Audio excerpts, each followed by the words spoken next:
O nosso texto áureo está em Gênesis 18 e 14. Haveria coisa alguma difícil ao Senhor?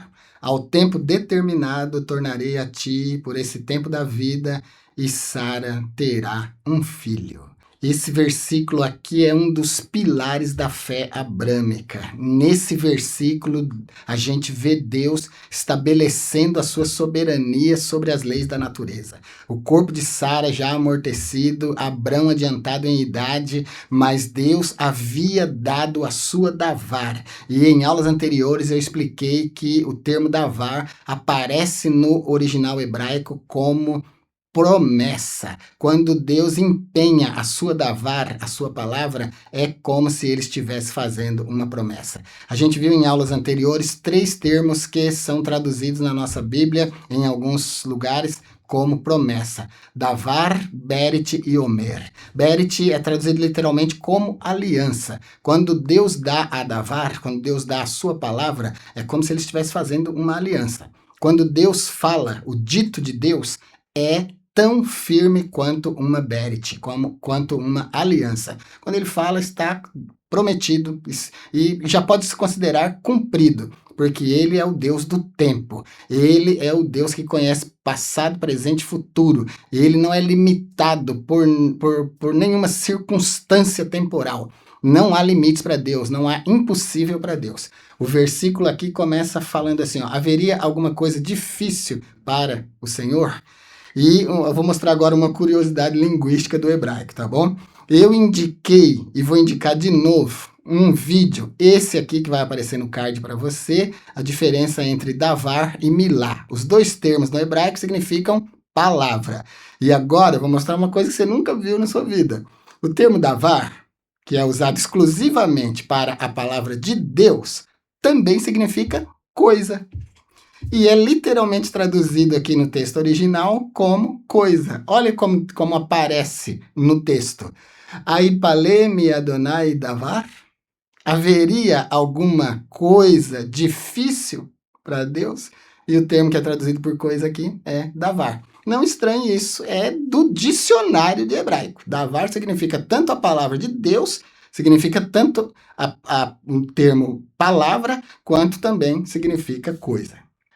As palavras do texto áureo nas suas etimologias. A palavra significa difícil, é a palavra hebraica que tem origem em pala, que significa literalmente difícil, mas também aponta para algo maravilhoso, extraordinário, além da compreensão humana.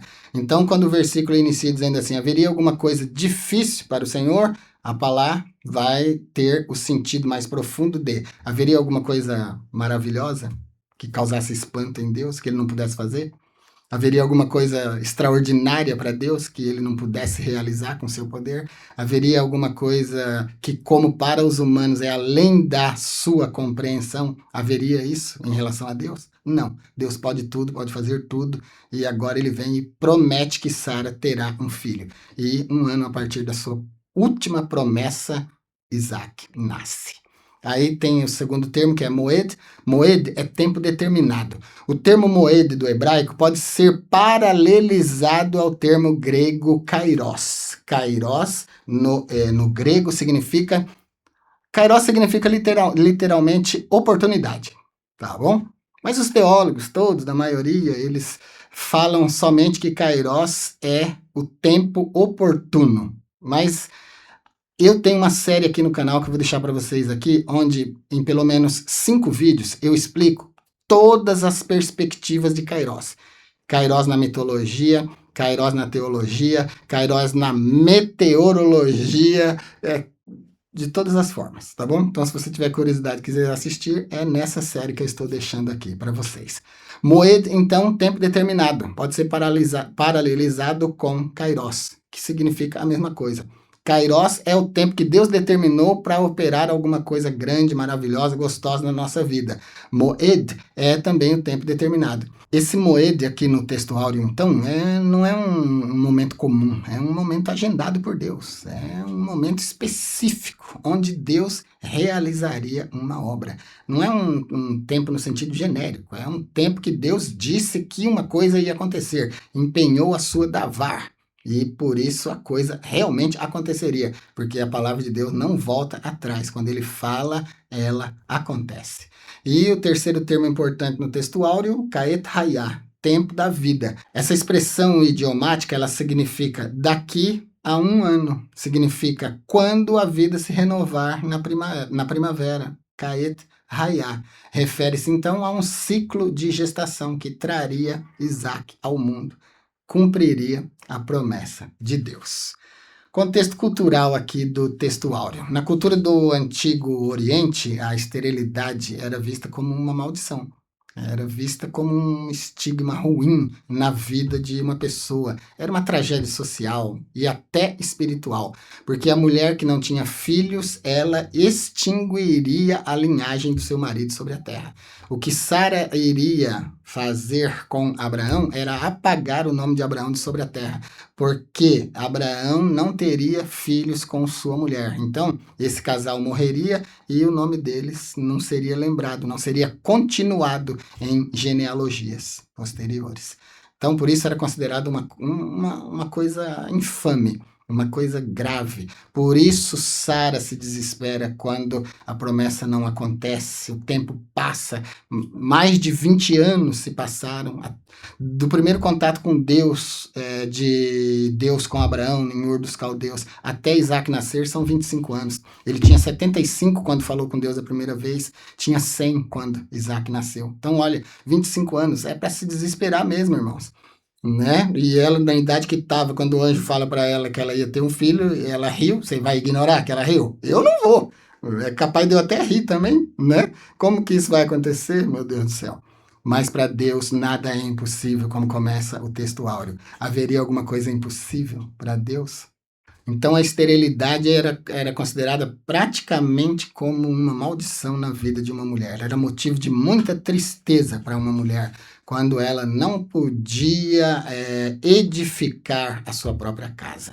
Numa das nossas aulas eu expliquei que quando Sara diz, quem sabe terei filhos por ela, através dela, de Agar, o termo hebraico que aparece ali dá o sentido de edificar. Se você voltar nas aulas anteriores, você vai ver isso. É que eu não lembro agora exatamente para eu indicar aqui para vocês. Mas quem acompanha o canal e acompanha as aulas está se lembrando exatamente do que eu estou falando. Segundo a biologia, o corpo humano tem prazo de validade. A gente pode fazer de tudo para ter saúde, é importante fazer de tudo para ter saúde, vida saudável, comida saudável, academia, exercício, caminhada, corrida, tudo isso é muito importante. Mas o nosso corpo tem prazo de validade. Ele inevitavelmente morre. Mas o importante é morrer com saúde, né? Se a gente cuida do corpo, alimenta o corpo direitinho, se exercita, a gente vai morrer sim, mas com saúde. Então, biologicamente, o corpo tem data de validade, mas para Deus, Deus que fez o corpo, Deus que criou o homem, ele pode mudar todas essas leis biológicas em relação a nós. Foi o que ele fez com Sara. Na perspectiva teológica, então, Deus tem e Deus mostrou e Deus provou em relação a Sara e Abraão a sua onipotência, a sua fidelidade e a sua graça. Começando com a graça, Isaac nasceu. O nome dele significa rir, Itzahak, significa riso. E ele trouxe muita alegria para os seus pais. E uma coisa eu quero falar para vocês sobre alcançar objetivos. Não importa quanto tempo demore. Não importa em que idade você tenha quando você alcançar o seu objetivo, porque o valor do objetivo é o momento em que se alcança o objetivo. Ninguém fica dando valor para os processos. A gente dá valor, a gente exulta, a gente se alegra pelo momento em que o objetivo foi alcançado. E é esse momento que é celebrado, esse momento que é lembrado. Hoje aconteceu. Na vida de Abraão e Sara, hoje nasceu Isaac, hoje é o dia da felicidade, hoje é o Kairos, hoje é Moed, hoje é o dia do cumprimento de Deus, da promessa de Deus na nossa vida. Esse momento de felicidade é que tem que ser marcado, celebrado, filmado, fotografado, eternizado. Isaac foi um ato da graça de Deus, um favor feito a seus pais, que por mérito Não sei se mereciam. Eu daria por mérito, porque se eu fosse Deus, chegasse para um homem e falasse assim, sai da tua terra, da tua parentela, vai para uma terra que eu vou te mostrar, não mostrou catálogo, nem um perfil, não mostrou videozinho falando a terra é assim, assim, assim, né? Mostrou nada disso, só falou, sai e vem. E ele veio confiando, ele veio sendo guiado. O termo grego para guiado é agonte. Agonte tem o sentido de ser tomado pela mão e ser guiado. Quando o Espírito Santo nos guia, é assim que ele faz, toma pela mão. Isso Abraão deixou-se guiar por Deus na sua caminhada de fé. Por isso ele é chamado de o pai da fé. Então, o que aconteceu na vida de Abraão e de Sara foi um ato da graça de Deus. Eles, na minha opinião, mereciam, né? Claro que diante de Deus, o homem não merece nada, ninguém merece nada, né? Foi um ato da graça mesmo. Mas se eu fosse Deus, ele daria por mérito.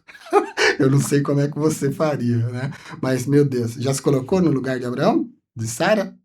Você, mulher, que tem sua casa aí, tá vivendo bem no seu bairro, próximo da família, tem amparo da família, você sairia, venderia tudo e iria para um lugar que seu marido falou assim, ó, Deus falou comigo ontem e falou pra gente vender tudo aqui. Você iria?